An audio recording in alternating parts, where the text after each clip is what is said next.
다윗의 아들 이스라엘 왕 솔로몬의 잠언이라. 이는 지혜와 훈계를 알게 하며 명철의 말씀을 깨닫게 하며 지혜롭게 공의롭게 정의롭게 정직하게 행할 일에 대하여 훈계를 받게 하며 어리석은 자를 슬기롭게 하며 젊은 자에게 지식과 근신함을 주기 위한 것이니, 지혜 있는 자는 듣고 학식이 더할 것이요 명철한 자는 지략을 얻을 것이라. 잠언과 비유와 지혜 있는 자의 말과 그 오묘한 말을 깨달으리라. 여호와를 경외하는 것이 지식의 근본이거늘 미련한 자는 지혜와 훈계를 멸시하느니라.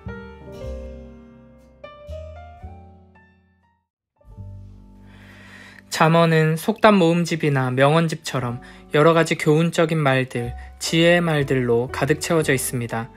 그렇기 때문에 믿지 않는 사람들에게도 친숙하게 읽히는 책 중 하나입니다. 특히 잠언은 총 31장으로 구성되어 있어서 한 달 동안 하루에 한 장씩 읽으면서 묵상하는 경우도 많이 있습니다. 우리는 앞으로 2달 동안 함께 잠언의 말씀을 매일매일 묵상하려고 합니다. 그에 앞서 잠언의 주제와 특성 등을 잘 파악해서 잠언을 어떻게 접근하고 이해하고 묵상해야 하는지 정리할 필요가 있습니다. 팀 켈러는 잠언을 시편과 비교하면서 이렇게 설명합니다. 시편에는 감정, 고통, 기쁨, 찬송을 표현한 내용이 가득하다. 시편은 우리 경험을 하나님 앞에서 처리하는 법을 보여준다. 그런데 잠언은 시편과는 사뭇 다른 책이다. 잠언은 모든 사고와 행동의 중심을 하나님께 두는 실질적인 훈련을 공부하고 생각하고 익히게 한다. 사실 잠언의 중심 메시지 중 하나는 우리가 무엇을 두고서도 충분히 사고해 본 적이 없다는 것이다. 시편의 주제가 믿음으로 하나님을 온전히 의지하는 데 있다면, 잠언의 주제는 하나님을 신뢰하는 그 믿음을 삶으로 실천하는 것에 있다. 성경이 약품 수납장이라면 시편은 덧난 피부에 발라 염증을 가라앉히는 연고라 볼 수 있고, 잠언은 의식 잃은 사람을 강한 냄새로 정신 차리게 하는 약에 가깝다.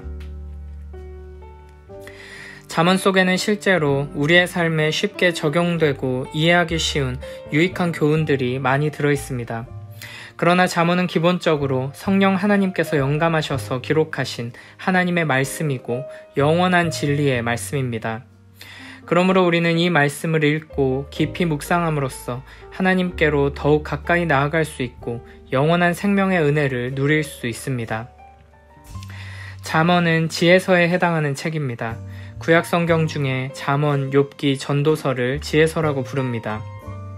이 책들이 공통적으로 지혜라는 주제를 다루고 있기 때문에 그렇게 이름이 붙여진 것입니다. 구약의 다른 부분, 모세오경이라고 불리는 창세기부터 신명기까지의 책들이나 역사서, 선지서, 시편 등의 책들은 주로 이스라엘이 하나님과의 관계 속에서 엮어내는 사건들을 다루고 있습니다.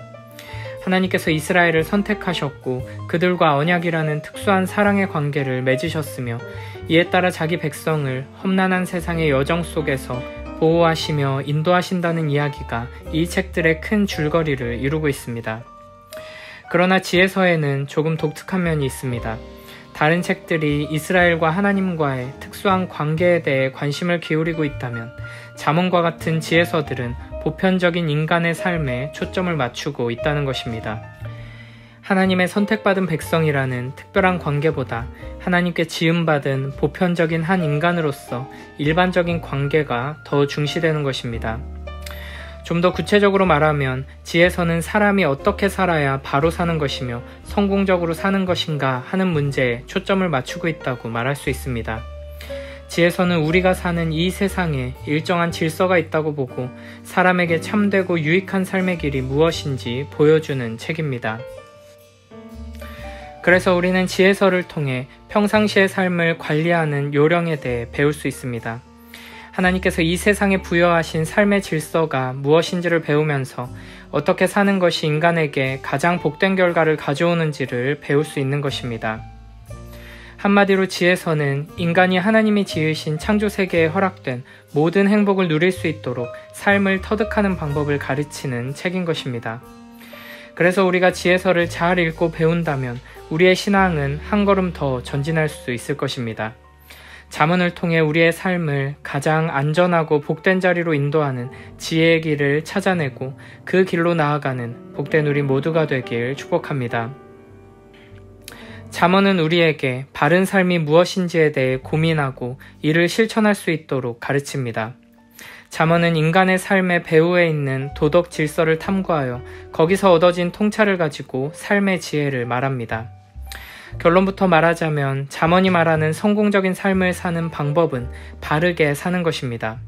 성경이 말하는 하나님의 질서는 곧 바르게 사는 사람을 하나님께서 형통케 하신다라는 것이며 이 원리를 따라 사는 것이 바로 인생 성공의 비결이라는 것입니다. 여기서 바르게 산다는 것은 정직하고 성실하며 다른 사람에게 해악을 끼치지 않고 유익을 주는 삶인데 한마디로 말하면 하나님의 계명에 순종하는 삶입니다. 잠언이 가르치고자 하는 지혜, 즉 잘 사는 기술이란 한마디로 말해서 의롭게 사는 것입니다. 잠언에 의하면 의롭게 사는 것이 성공과 행복에 이르는 길입니다. 잠언은 장수, 재물, 명예, 즐거움, 평안 등의 이 땅에서의 번영과 행복을 좋은 것으로 말합니다. 그런데 이러한 것들을 얻기 위해서는 오직 의로운 길을 택해서 살아야 한다고 말하고 있습니다. 하나님께서는 잠언을 통해 예수 그리스도 안에 있는 하나님의 자녀들에게 이렇게 말씀하십니다. 바르게 살아라. 그러면 잘 살게 될 것이다. 의롭게 살아라. 그러면 형통하고 성공하고 복된 삶을 살게 될 것이다. 의로운 삶이라는 것은 형통하기 위한, 잘되기 위한, 하나님의 복을 받으며 누리는 삶을 위한 필요 조건이고 충분 조건입니다. 성경은 결코 좋은 집안에 태어나야 형통하다고 말하지 않습니다. 돈이 많아야 혹은 실력이 좋아야 한다고 말하지도 않습니다. 성공적인 삶, 복된 삶으로 나아가는 길은 오직 의로운 삶입니다. 잠언은 분명하게 하나님을 경외하는 삶, 지혜를 사모하며 지혜를 따르는 삶, 의로운 삶을 통해 이 땅에서 복을 받고 누리며 살 수 있다고 말합니다. 이런 관점에서 보면 단순히 예수 믿으면 복 받는다는 표현은 진리를 다 담아내지 못한 말입니다. 우리는 이렇게 말해야 합니다. 예수 믿고 순종하면 복 받는다. 결국 성경은 복 받기 위한 길은 예수 그리스도를 믿고 의로운 삶을 사는 것이라고 가르치는데 그 의로운 삶의 원리에 대해 말하며 교훈하는 책이 바로 잠언인 것입니다. 잠언은 율법과 다르고 예언과도 다릅니다. 잠언은 절대적인 진리를 우리에게 선포하는 것이 아닙니다. 잠언은 주로 일반적인 삶의 원리를 우리에게 제시하면서 이 세상을 살아가며 우리가 기억해야 할 지혜에 대해 말씀하십니다. 그래서 우리는 잠언을 읽고 묵상하고 적용하는 데 있어서 모세오경이나 예언서 혹은 신약의 책들과는 다른 관점으로 접근해야 합니다. 1장 1절에서는 다윗의 아들 이스라엘 왕 솔로몬의 잠언이라고 이 책을 소개합니다. 열왕기상 4장에서는 이렇게 말합니다. 하나님이 솔로몬에게 지혜와 총명을 심히 많이 주시고 또 넓은 마음을 주시되 바닷가에 모래같이 하시니 솔로몬의 지혜가 동쪽 모든 사람의 지혜와 애굽의 모든 지혜보다 뛰어난지라. 그가 잠언 3000가지를 말하였고 그의 노래는 1005편이며 아멘. 잠언은 솔로몬에 의해 기록된 책이며 단순히 솔로몬의 지혜를 모은 책이 아니라 하나님께서 주신 지혜와 영감으로 기록된 하나님의 말씀입니다. 2절 3절에서는 잠언의 목적에 대해 설명합니다. 이는 지혜와 훈계를 알게 하며 명철의 말씀을 깨닫게 하며 지혜롭게 공의롭게 정의롭게 정직하게 행할 일에 대하여 훈계를 받게 하며. 여기서 말하는 지혜는 단순한 지식을 말하는 것이 아니라 우리의 삶 속에서 실제적으로 작동하는 삶의 기술들을 의미합니다. 출애굽기 31장과 36장에 보면 하나님께서는 브살렐과 오홀리압에게 지혜를 부어주셔서 그들로 하여금 성막의 모든 기구들을 만들게 하셨습니다. 이처럼 지혜는 우리의 삶 속에서 구체적으로 하나님의 나라의 일을 감당하며 하나님의 자녀로서 복된 삶을 살아가기 위한 기술들과 밀접하게 연관된 것입니다. 4절부터 6절에서는 우리가 잠언을 읽고 묵상하고 배움으로써 어떤 결과가 나타나는지에 대해 말씀하십니다. 어리석은 자를 슬기롭게 하며 젊은 자에게 지식과 근신함을 주기 위한 것이니 지혜 있는 자는 듣고 학식이 더할 것이요 명철한 자는 지략을 얻을 것이라. 잠언과 비유와 지혜 있는 자의 말과 그 오묘한 말을 깨달으리라. 잠언을 통해 어리석은 사람은 슬기롭게 되고 젊은 자들은 분별력을 가지게 될 것이며 지혜 있는 자는 더 큰 지혜를 얻게 될 것입니다.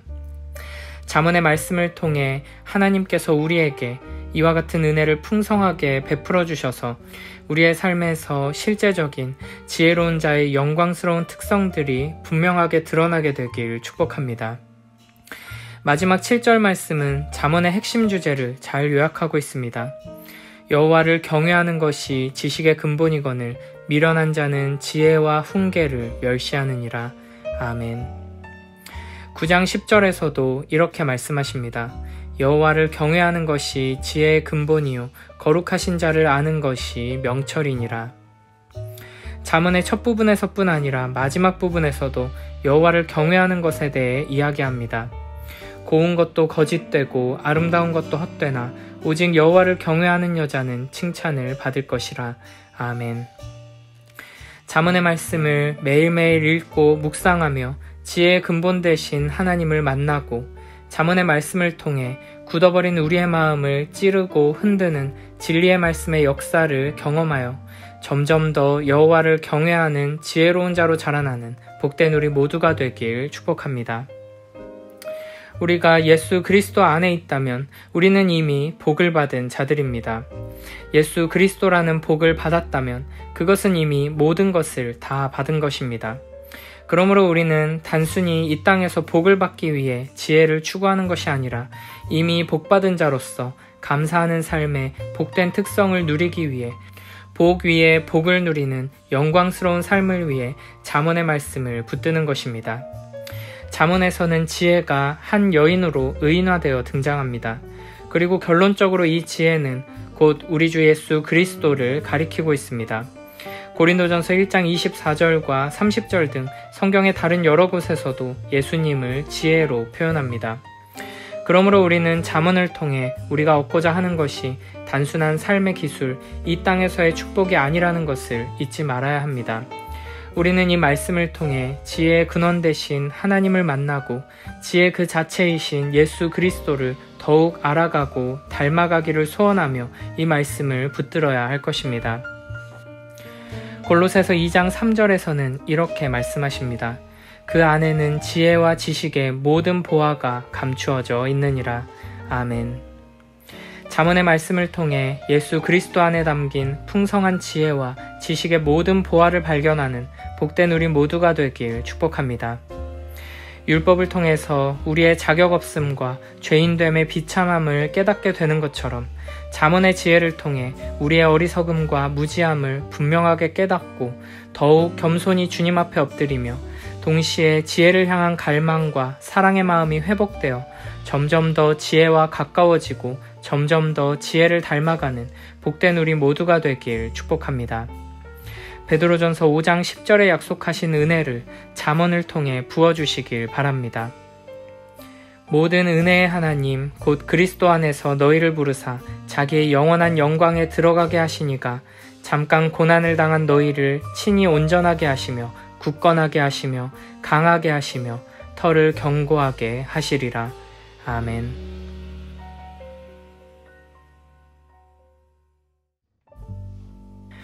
이것은 다윗의 아들 이스라엘 왕 솔로몬의 잠언이다.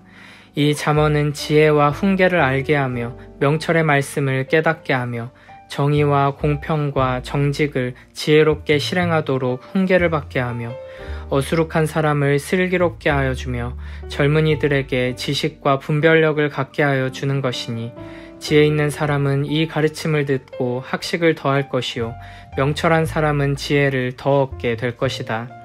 잠언과 비유와 지혜 있는 사람의 말과 그 심오한 뜻을 깨달아 알 수 있을 것이다. 주를 경외하는 것이 지식의 근본이오늘 어리석은 사람은 지혜와 훈계를 멸시한다.